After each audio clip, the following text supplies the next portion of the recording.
Tel Aviv studios. We're joined by international affairs analyst Dan Perry, former Europe editor, the Associated Press. From New York City, Andrei Dobryansky, chair of UN affairs at the Ukrainian World Congress. And from Edinburgh, journalist Michael Tracy. Thank you all so very much for joining us today as our main topic. For the first time since the beginning of the war, he's out of the country, and there's really only one destination in mind. So what is it Vladimir Zelensky wants to achieve? Strictly speaking, no non-personal travel is ever really necessary. But then again, that would make diplomacy no fun at all.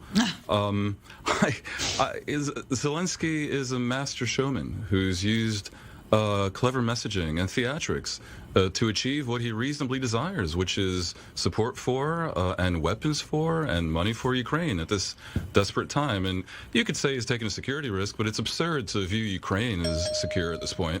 I'm not inclined to second guess him. The Congress speech will be taking place tonight as well. Is the support for Ukraine still a consensus, an American consensus, that is? Maybe less than before, and we have a very interesting situation in the Republican Party, which once would have been, the party more likely to be sending weapons and risking war and being interventionist on a global stage. And of course, they have gone through a metamorphosis during the Trump era, and now they're approaching being an isolationist party. And under Trump, they were skeptical about NATO, and really, this is a NATO project at the end of the day.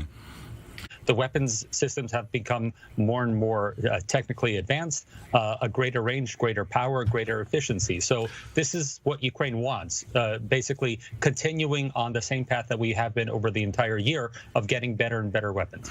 Well, I would agree with you. I mean, the Patriot it's basically defensive, and what Ukraine has been asking for has been stronger, longer range, more explosives, essentially offensive power to retake the areas that they've lost, and who knows, maybe even attack Russian territory.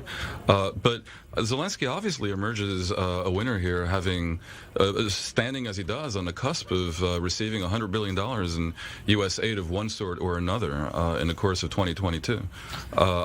The theatrics are so obvious, as has been said also by Mr. Tracy. I have to wonder if he's going to appear with his heavy boots and fatigues at the U.S. Congress as well.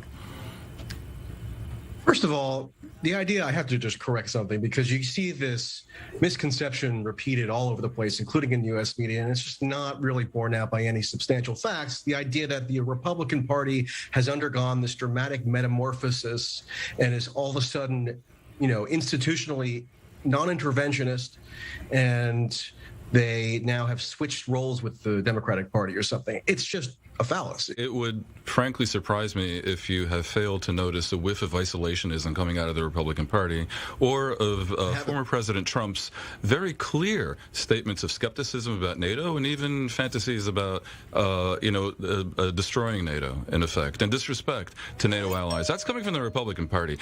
You are the man of the year in the United States of America. And so welcome. We have a lot to talk about, and the floor is yours, sir. Thank you so much, Mr. President. Great honor for me to be here. So let's go back to our distinguished panel now. Dan Perry, without further ado, what do you make of this exchange at the beginning of the one-on-one meeting between Biden and Zelensky? I think that was clearly one of the images of the year that we saw here. I think we'll remember it for many years. And, even though one often equates sophistication with skepticism about political leaders, what I saw from Biden, I think, was genuine appreciation of Zelensky and commitment to Ukraine. He spoke of the courage and resilience and resolve of the Ukrainian people. And from Zelensky, as you say, genuine sounding gratitude to the American president, Congress, and people. Well-placed gratitude, because he is getting $100 billion. And I think his visit to the U.S. probably did accelerate some of the promises of and delivery of, the ammunitions and the money and the aid. And, it's been said, Michael Tracy, I think, said this is about a hypothesis masquerading as a fact. But in my view, most policy comes from hypotheses. And the hypothesis here is a not implausible one, that what is at stake is not just the interests of Ukraine, but the interests of the U.S. in as much as if Russia were allowed to get away with a theft in Ukraine, its aggression would then proceed towards other countries as well. And I think that's really why the U.S. has invested so much effort and money and taken such chances. And also, by the way, we're all very impressed by the $100 billion, and I guess it's the 45 in the most recent tranche. But remember that the U.S. economy is a $23 trillion economy. The U.S. defense budget is almost $2 trillion. At the end of the day, it is a drop in the sea. The real cost that the U.S. is incurring is the risk of a nuclear conflagration with Russia. In not abandoning Ukraine, that's the actual cost.